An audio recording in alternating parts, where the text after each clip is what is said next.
કોઈની પનોતી ક્યારે કદી ન પહેરાય.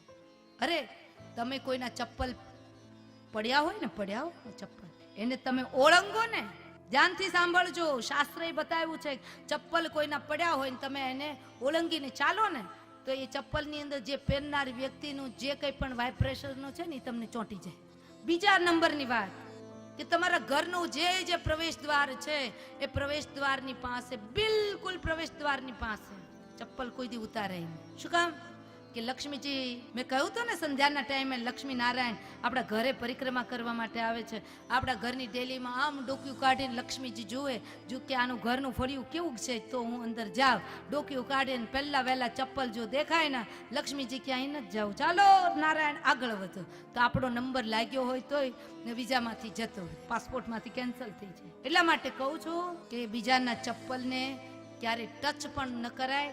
અને ઘણી બહેનો દેવીઓની આદત હોય છે, નાનામાં નાની આ બધા સમાજ દર્શનમાંથી જે મને મળ્યું છે એ હું તમને કહું છું કે ઘણી બહેનો ચાલી જતી હોય, ચપ્પલ હાથમાં પકડે અને પછી હાથ ધોવે નહીં, મંદિરની અંદર જઈને પગે લાગે.